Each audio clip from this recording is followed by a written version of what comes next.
Hello everyone, आज हम लोग देखने जा रहे हैं इंटरप्रिटेशन ऑफ स्टैट्यूट्स का पीवाईक्यू नवंबर 18 से second question. Explain how dictionary definition can be of great help in interpreting या constructing an act when the statute is ambiguous. तो ये हमारे आईसीआई मॉड्यूल का ही क्वेश्चन है, यही सेम क्वेश्चन। ये है पीवाईक्यू नवंबर 2018 का। मोस्टली इस चैप्टर से डायरेक्ट क्वेश्चन ही बनते हैं इंटरप्रिटेशन ऑफ स्टैट्यूट से। तो इसमें जैसे क्या बताया कि डिक्शनरी डेफिनेशन के बारे में, तो सबसे पहले हमें क्या करना है, हमें रेफर करना है एक्ट को। First we refer the act in question to find out if any particular word और expression is defined in it. मतलब आप एक्ट में चेक कीजिए कि क्या उसमें किसी वर्ड या एक्सप्रेशन के बारे में कुछ डेफिनेशन या मीनिंग दिया हुआ है या नहीं।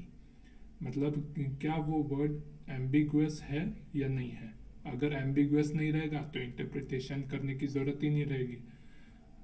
अगर एम्बिगुअस है तो हमें फिर कब डिक्शनरी डेफिनेशन लेना पड़ेगा, ये सेकेंड स्टेप में देखेंगे। Where we find that a word is not defined in the act itself, we may refer to dictionaries to find out the general sense in which that word is commonly understood। मतलब कि अगर first step आपने refer किया act का, आपको act में उस word का किसी टर्म का पर्टिकुलर मीनिंग नहीं मिला या डेफिनेशन नहीं मिला, तो आप चाहें तो उस वर्ड के लिए डिक्शनरी रेफर कर सकते हैं ताकि आपको जनरल सेंस में मीनिंग मिल सके। मतलब कि उस जनरली उस वर्ड का क्या मीनिंग होता है, अगर आपको ये जानना है तो सेकेंड स्टेप यही है कि आप डिक्शनरी को रेफर कर सकते हैं, ऐसा इसमें बताया। However, in selecting one out of the several meanings of a word, we must always take into consideration the context in which it is used in the act.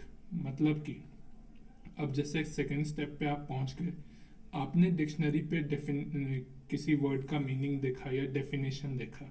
अक्सर क्या होता है कि जब हम वर्ड्स का डेफिनेशन देखते हैं, वो वर्ड्स का मीनिंग देखते हैं डिक्शनरी में, तो 3-4 मीनिंग्स दिए हुए रहते हैं। तो आपको ये देखना है कि आपके लिए कौन सा सुटेबल मीनिंग रहेगा अकॉर्डिंग टू द एक्ट। मतलब एक्ट को ध्यान में रखते हुए with respect to particular act आपको मीनिंग चूज करना है। मतलब अगर जैसे कोई वर्ड है, अब उसके 2 अलग ही तरह के मीनिंग है जो एक्ट में बिल्कुल अप्लाई होते ही नहीं है, तो आप उसे कंसिडर नहीं करेंगे, ऐसा इसमें बताया है। आपको वही कंसिडर करना है जो सबसे ज़्यादा रिलेवेंट हो एक्ट के। ये थर्ड स्टेप था। फर्स्ट स्टेप था कि एक्ट को रेफर कीजिए अगर किसी वर्ड के बारे में आपको डेफिनेशन या मीनिंग जानना है तो। सेकेंड स्टेप था आपको एक्ट में नहीं कुछ मिला तो आप चाहें तो डिक्शनरी को रेफर कर सकते हैं मीनिंग या डेफिनेशन ढूंढने के लिए। थर्ड स्टेप ये है कि जब आप डिक्शनरी में रेफर करेंगे तो आपको सबसे रिलेवेंट मीनिंग या डेफिनेशन लेना है विथ रिस्पेक्ट टू एक्ट। अब आगे देखते हैं। तो यहाँ पे फंडामेंटल रूल है कि meaning of words and expression used in an act must take their color from the context in which they appear. Further, judicial decisions laying down the meaning of words and construing statutes in perimeteria will have greater weight than the meaning furnished by dictionaries. However, for technical terms, reference may be made to technical dictionaries. तो इसमें ये बोला है कि ये fundamental rule है, मतलब कि ये एक जैसे जनरल रूल है, या मतलब ये रूल तो कंपल्सरीली फॉलो होना ही चाहिए कि जब आप मीनिंग्स या डेफिनेशन ढूंढ रहे हैं किसी वर्ड का या किसी एक्सप्रेशन का जो एक्ट में यूज हुआ है, तो आपको अकॉर्डिंग टू द कॉन्टेक्स्ट ही लेना है, जो कि आपने थर्ड स्टेप देखा। फर्दर मतलब अब लास्ट स्टेप आपको क्या करना है कि अगर आपको कॉन्टेक्स्ट के अकॉर्डिंग भी जैसे यही कंफ्यूजन हो रहा है, मतलब आपको लग रहा है कि मतलब जैसे एक एक्ट में किसी वर्ड का मीनिंग ये एक मतलब फर्स्ट मीनिंग भी हो सकता है, सेकंड मीनिंग भी हो सकता है या थर्ड मीनिंग भी हो सकता है, तो अब आपको क्या करना है, आपको प्रीवियसली जो भी जुडिशियल डिसीजंस लिए गए थे, मतलब जैसे सिमिलर सर्कमस्टेंसेस पहले भी कभी ना कभी अकर हुई हो अगर, तो उन सर्कमस्टेंसेस के टाइम पर जुडिशियरी ने क्या डिसीजन लिया था, उन वर्ड्स का मीनिंग क्या बताया गया था कोर्ट में, वो आपको देखना है। ये जैसे लिखा है ना पेरी मटीरिया, मतलब कि सिमिलर मैटर में, मतलब ये जैसे जो भी सिमिलर सर्कमस्टेंसेस हुए, सिमिलर मैटर हुआ, या जो भी सिमिलर केसेस हुए थे इंटरप्रिटेशन को लेके, तो उस टाइम पे उन वर्ड्स का क्या मीनिंग कोर्ट ने डिसाइड किया था। तो उस टाइम पे जो भी कोर्ट ने डिसाइड किया होगा आप उसको पहला प्रेफरेंस देंगे, क्योंकि उनका ग्रेटर वेट होगा than the meaning furnished by dictionaries. मतलब कि अब डिक्शनरी के मीनिंग से ज़्यादा प्रेफरेंस आप उस मीनिंग को देंगे जो कोर्ट ने या जुडिशियरी ने डिसाइड किया हो for the act. However, for technical terms, references may be made to technical dictionaries.